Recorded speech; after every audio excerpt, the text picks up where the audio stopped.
Namaste and good evening. So while on the path of spiritual development, many paths offer the means for attaining a higher happiness than through mere materialistic pleasures.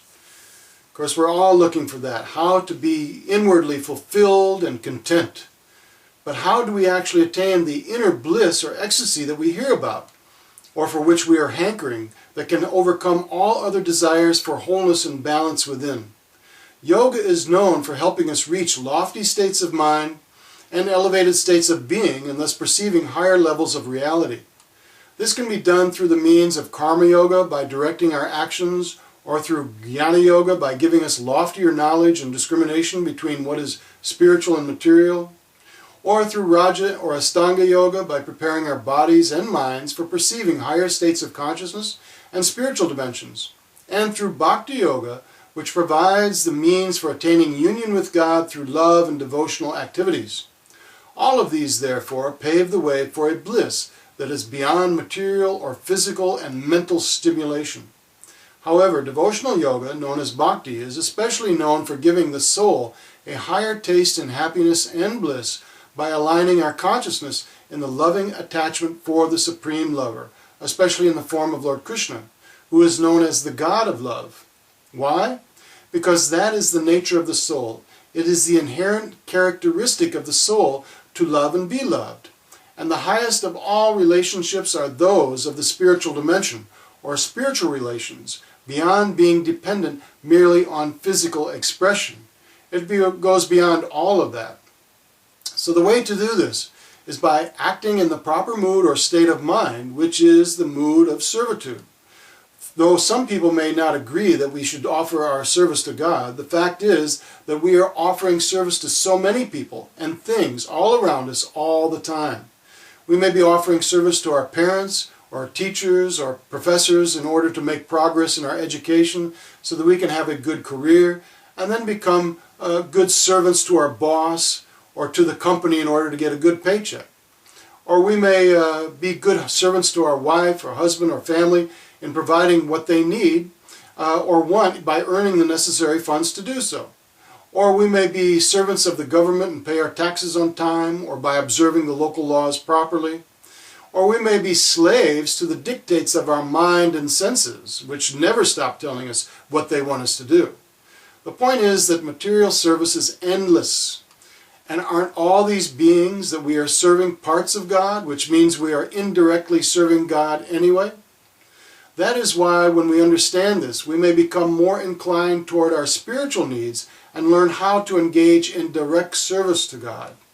Our servitude towards God does not mean that we become slaves to a conception of God that demands our attention or worship, but we show our humility and service attitude towards God and our hankering for an exchange with God, especially Lord Krishna, who is known for this reason, being the God of love. This is why Lord Krishna is bluish in color, because that is the color of pure consciousness, which is also pure unconditional love for all of the living beings. As this love between God and ourselves begins to grow, and as God recognizes our longing for offering service, at least when we are honestly sincere, the more He will reciprocate with us. Then the more we taste and recognize that exchange, and the more we grow in that ecstasy that outweighs any other kind of pleasure. Thus we find that the greatest happiness and bliss is found in that exchange of offering loving service to the Supreme, who reciprocates with His love back for us. Such a spiritual relationship is the highest of all relations and invokes within us the most ecstatic joy that can be attained. The more we enter into that bliss, the sweetness of which is found in the mentality and attitude of offering service to the divine, the more we naturally give up any interest in other relations or other kinds of happiness, like finding a diamond amongst broken pieces of glass. Then the more we long to enter ever more deeply into that ecstatic exchange. How we should think in terms of our mood in order to enter into that spiritual ecstasy is described in many verses in the Vedic spiritual texts. For example, it is described in the Sri Chaitanya Charitamrita that, quote, the conception of servitude to Sri Krishna generates an ocean of joy in the soul, that even the joy of oneness with the Absolute if multiplied 10 million times, could not compare to it, even a drop of it. That's in Adi Lila, chapter 6, verse 44. So in this way, as is also explained in the Chaitanya Charitamrita, Adi Lila 6, verses 101, the position of being a devotee is higher than that of equality or oneness with the Lord, for the devotees are dearer to Lord Krishna than his own self. Lord Krishna considers his devotees greater than himself. In this connection, the scriptures provide an abundance of evidence. But as Lord Krishna himself says, O Uddhava, neither Brahma, nor Shankara, nor Sankarshan, nor Lakshmi, the goddess of fortune, nor even my own self is as dear to me as you. And that's from Srimad Bhagavatam, 11th canto, 14th chapter, 15th verse. Furthermore, it is explained, the sweetness of Lord Krishna is not to be tasted by those who consider themselves equal to Krishna. It is to be tasted only through the sentiment of servitude. This conclusion of the revealed scriptures is also the realization of experienced devotees. Fools and rascals, however, cannot understand the opulences of such devotional emotions. That's also from the Chaitanya Charitamrita, Adi Lila 6, verses 103 and 4.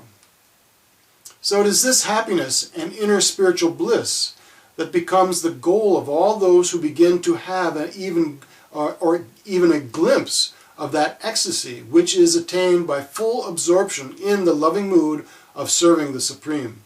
This means that when a person actually feels this inner ecstasy, the soul is actually awakening to its real position for which it experiences the greatest of joys, and he or she loses interest in many of the issues or attractions or temptations that used to be very important to them, whether it be sports, politics, economics, current events, etc.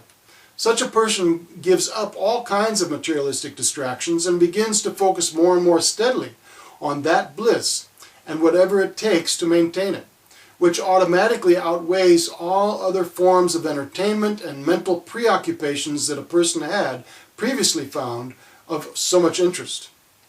Even Lord Krishna, the Supreme Being, cannot taste the intense sweetness within the love for himself except in the mood of one of his own devotees. Therefore, Krishna descends to experience the sweetness in that love by assuming the form of Sri Chaitanya, who is the Lord's avatar in the disguise of his own devotee. Sri Chaitanya appeared 500 years ago in the town of Mayapur in West Bengal for two reasons. And that is to taste the nectar that exists in a devotee's love for himself as Lord Krishna, and to start the Sankirtan movement, which is the congregational chanting of the Lord's holy names, which many people and spiritual groups continue to do. However, just as Lord Krishna descends into this world with his associates to perform his pastimes, Lord Chaitanya also appeared in this world with many of his spiritual associates. In the following verses we will hear of the sentiment of servitude that existed within the consciousness of Sri Chaitanya's devotees, such as Sri Advaita and others. And I quote, "He," meaning Sri Advaita Acharya, says, "Nityananda and I are servants of Lord Chaitanya. Nowhere else is there such joy as this which is tasted in this emotion of servitude." That's also in the Chaitanya Charitamrita, Adi Lila, chapter 6, verse 34. And also, and I quote, "All the associates of Lord Krishna, such as Brahma, Shiva, Narada, Sutta, and Sanata Kumara, are very pleased in the sentiment of servitude." That's also from the Chaitanya Charitamrita, Adi Lila 6, verse 36. So this also means that when we are engaged in our meditation or our japa or other devotional activities and are still not feeling the right connection with it and the higher energy that comes from the association of Lord Krishna in such a way, we have to adjust our attitude or mindset. To make the right connection, we have to be in the mood of servitude, which means that whatever actions I'm performing, I'm doing them to serve the higher cause, the higher purpose, which is for the pleasure of the Supreme Being. Then we can begin to feel we are connected in the right way, like a light bulb connected in the right way through the power lines to the powerhouse, which provides the energy the light bulb needs to give its brilliance. When we are connected in the right way through the attitude of servitude to the Supreme Soul, then the little jiva soul, which is who we are actually, also becomes energized and enlightened and enlivened with the brilliance of spiritual knowledge and perception, and the bliss that naturally comes from the proper approach to the spiritual path. So in this way, all of the expansions and avatars of God also act as Lord Krishna's devotees to taste the sweetness of the mentality of servitude, and to give the example of how all other living beings can also taste that natural spiritual ecstasy of love for God, or you might say love in God.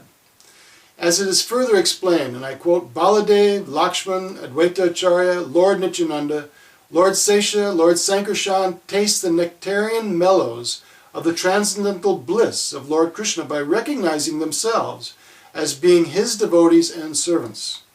They are all mad with that happiness, and they know nothing else. What to speak of others? Even Lord Krishna himself becomes thirsty to taste his own sweetness. He tries to taste his own sweetness, but he cannot do so without accepting the emotions of a devotee. Therefore, Lord Krishna accepted the position of a devotee and descended in the form of Lord Chaitanya, who is complete in every respect. He tastes his own sweetness through the various emotions of a devotee. And I have formally explained this conclusion. All the incarnations are entitled to the emotions of devotees. There is no higher bliss than this. And that is also an explanation from the Chaitanya Charitamrita, Adi Lila, chapter 6, verses 105 through 111. Therefore, we can see that amongst all souls, amongst all sages, great demigods, and even forms of the divine, the greatest happiness and bliss for which we are always hankering stems from the inner nature of the soul to be connected with the Supreme Soul, or God, or Lord Krishna, through the mentality of offering our loving devotional service to him. Thus, by natural spiritual activities performed by the soul, we regain our real identity as a spiritual part and parcel of that Supreme Spirit, connected through an ever-increasing exchange of love, which is the highest and deepest form of connection between two beings. This indeed is the perfection of any path of self-realization. Furthermore, it is the epitome and the secret of bhakti-yoga, which provides the most constant or continuous form of meditation on the divine and the means for the strongest union between the soul and the Supreme, which thus leads to the complete absorption in the ecstasy in that devotional exchange between the infinite and the infinitesimal. For it is by this devotional mood wherein the infinite becomes attracted and even submissive to the infinitesimal jiva soul, which is the relationship that provides for the highest happiness and ecstasy for that individual soul. This, therefore, is the perfection of all spiritual pursuits, indeed the perfection of all life, and the easiest way to enter back into the highest levels of the spiritual dimension. The only thing left to do is share it with as many others as possible. So many other examples of the devotees finding the highest happiness in the mood of offering service to Lord Krishna are provided in my articles, or the longer article of the same name as this video, which is on my website, and also through my books and whatever other articles I offer on my website. So be sure to see them. They're anything on the website is for free. Of course, my books cost a little bit, but that is only because that's the nature of producing them and providing them in the way that we can in this day and age. So anyway, thank you very much. I hope this has given you a little further insight in how to reach the real happiness, the real bliss that spiritual life can offer with the right mindset, the attitude of servitude. So thank you very much. Namaste and Jai Sri Krishna.